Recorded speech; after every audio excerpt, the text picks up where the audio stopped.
10 नवंबर 2025 दिल्ली। एक जोरदार धमाका। आज हम इसी धमाके की पूरी पड़ताल करने वाले हैं। लाल किले के पास आखिर उस दिन हुआ क्या था? चलिए एक एक कड़ी को जोड़कर पूरी कहानी समझते हैं।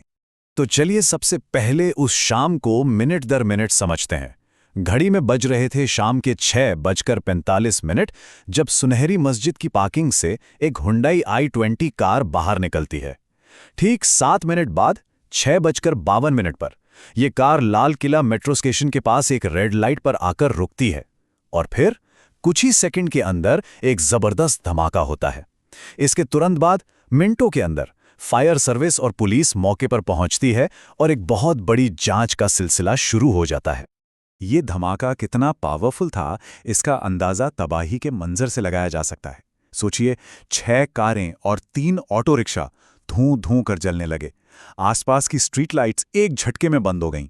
मेट्रो गेट से लेकर गाड़ियों तक के शीशे चकनाचूर हो गए और मलबा करीब 150 मीटर दूर तक जाके गिरा। कहा तो यह भी जाता है कि धमाके की आवाज 2.5 किलोमीटर दूर तक सुनी गई थी। मतलब पूरे इलाके में एक तरह से दहशत फैल गई थी। अब बात करते हैं उस चीज की जो इन सब से कहीं ज्यादा दर्दनाक है, इस हादसे का इंसानी पहलू। ये सिर्फ नंबरों की कहानी नहीं है। शुरुआती रिपोर्ट्स में जो आंकड़ा सामने आया वो दिल दहला देने वाला था। 13 लोगों की इस धमाके में जान चली गई थी। एक ऐसा नंबर जिसने वाकई पूरे देश को हिला कर रख दिया। और जैसा मैंने कहा, ये सिर्फ एक आंकड़ा नहीं था, ये 13 जिंदगियां थीं। हर नंबर के पीछे एक इंसान था, एक परिवार था, एक कहानी थी।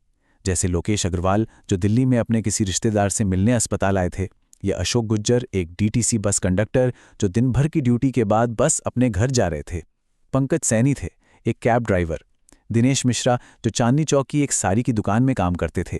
नोमान थे, कॉस्मेटिक स्टोर में काम करते थे। और जुम्मन मोहम्मद एक ई रिक्शा ड्राइवर जो अपने परिवार का पेट पालने वाले अकेले इंसान थे। सोचिए, हर नाम के पीछे एक पूरी दुनिया थी जो उस एक शाम में हमेशा के लिए खत्म हो गई। तो घटनास्थल को सिक्योर करने के फौरन बाद अब बारी थी सबसे मुश्किल काम की। कई सारी एजेंसियां एक साथ मिलकर यह पता लगाने में जुट गईं कि आखिर हुआ क्या था। चलिए देखते हैं जांच के पहले 24 घंटे कैसे थे। मामला कितना संगीन था, इसका अंदाजा आप इसी बात से लगा सकते हैं कि देश की टॉप काउंटर टेररिज्म एजेंसियां मतलब NIA और NSG फौरन हरकत में आ गईं। उनके साथ साथ बॉम्ब डिस्पोजल स्क्वाड, फोरेंसिक टीमें सब मौके पर थीं। दिल्ली पुलिस ने भी UAPA के तहत FIR दर्ज की। अभी जो UAPA है ना, ये गैरकानूनी गतिविधियां रोकथाम अधिनियम है जो आमतौर पर आतंकवाद से जुड़े मामलों में ही लगाया जाता है। तो ये बिल्कुल साफ था कि जांच एजेंसियां इसे एक आतंकी हमले के एंगल से ही देख रही थीं। अब जांच का सबसे पहला और बड़ा सुराग थी वो कार। लेकिन ये सुराग सुलझने के बजाय और उलझता चला गया। देखिए, 2 बड़ी रिपोर्ट्स में अलग अलग बातें सामने आईं। एक तरफ द हिंदू की रिपोर्ट कहती है कि कार गुड़गांव के मोहम्मद सलमान की थी, जो पहले ओखला में बिकी, फिर अंबाला में, मतलब कई हाथ बदल चुकी थी। दूसरी तरफ हिंदुस्तान टाइम्स की रिपोर्ट में कहा गया कि कार को आखिरी बार उमर नबी नाम के शख्स के पास देखा गया था। तो मतलब कार का ट्रेल वो बहुत ही कंफ्यूजिंग था।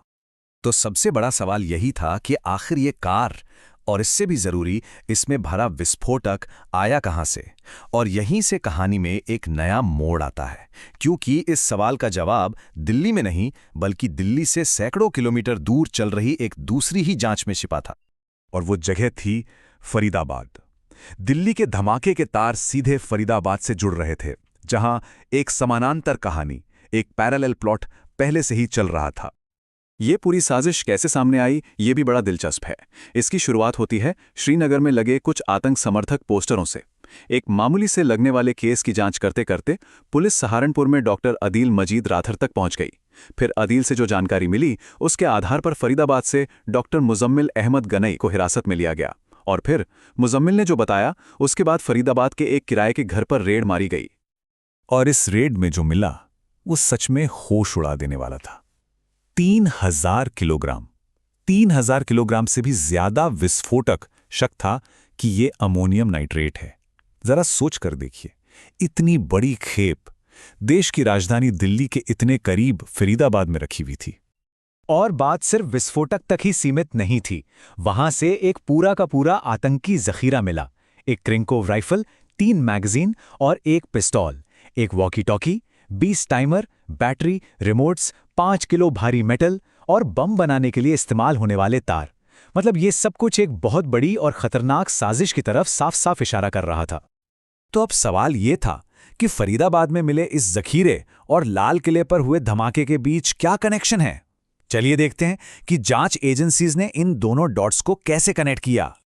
जैसे ही फरीदाबाद में गिरफ्तारियां हुई, एक और नाम सामने आया जो अचानक गायब हो गया, डॉक्टर उमर नबी।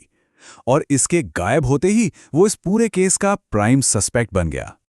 और उमर नबी पर शक करने की कई ठोस वजहें थीं। पहली बात, वो और फरीदाबाद से गिरफ्तार हुआ डॉक्टर मुजम्मिल दोनों पुलवामा के एक ही गांव से थे। दूसरी बात, दोनों फरीदाबाद की अल फलाह यूनिवर्सिटी में एक साथ काम करते थे। और सबसे बड़ा सबूत, धमाके में इस्तेमाल हुई वो हुंडई i20 कार, वो आखिरी बार उमर नबी के ही कब्जे में थी। यहां तक कि यह भी कहा गया कि धमाके से ठीक पहले कार को वही चला रहा था। तो पुलिस की जो वर्किंग थियरी है वो ये है कि फरीदाबाद में अपने साथियों की गिरफ्तारी की खबर सुनकर नबी बुरी तरह घबरा गया। द टाइम्स ऑफ इंडिया ने पुलिस सूत्रों के हवाले से बताया कि शायद इसी घबराहट और हताशा में उसने जल्दबाजी में यह धमाका कर दिया, और शायद इसीलिए बम भी ठीक से तैयार नहीं किया गया था। एक तरह का लूजली असेंबल्ड बम था। तो ये पूरी घटना सिर्फ एक सस्पेक्ट पर आकर खत्म नहीं होती, बल्कि ये अपने पीछे कई बड़े और गंभीर सवाल छोड़ जाती है। कुछ सवाल हमारी सुरक्षा व्यवस्था पर हैं, तो कुछ एक समाज के तौर पर हमारी जिम्मेदारियों पर। देखिए, ऐसे हादसों के बाद हम एक समाज के तौर पर कैसे रिएक्ट करते हैं, ये बहुत ज़रूरी हो जाता है। सोर्स मटेरियल 3 चीज़ों से बचने की सलाह देता है। पहली चीज़, मीडिया का सेंसेशनलिज्म, मतलब टीआरपी के लिए जो खबरों को बढ़ा चढ़ाकर दिखाया जाता है, उससे बचें। दूसरी चीज़, सोशल मीडिया पर फैलने वाली नफ़रत। अक्सर ऐसे मौक़ों पर ट्रोल्स नफ़रत फैलाने की कोशिश करते हैं। और तीसरी और सबसे अहम चीज़, किसी भी तरह का पर्सनल बायस, मतलब बिना सबूतों के खुद ही किसी नतीजे पर न पहुंचें। पर इन सब के बीच एक सवाल है जो सबसे बड़ा है, जवाबदेही का सवाल। आखिर ये मुमकिन कैसे हुआ? हमारी इंटरनल सिक्योरिटी में ये कितनी बड़ी लापरवाही थी कि 3000 किलोग्राम विस्फोटक देश की राजधानी के इतने पास फरीदाबाद तक पहुंच गया और किसी को भनक तक नहीं लगी? और आखिर में ये पूरी घटना हमें इसी सोच के साथ छोड़ जाती है।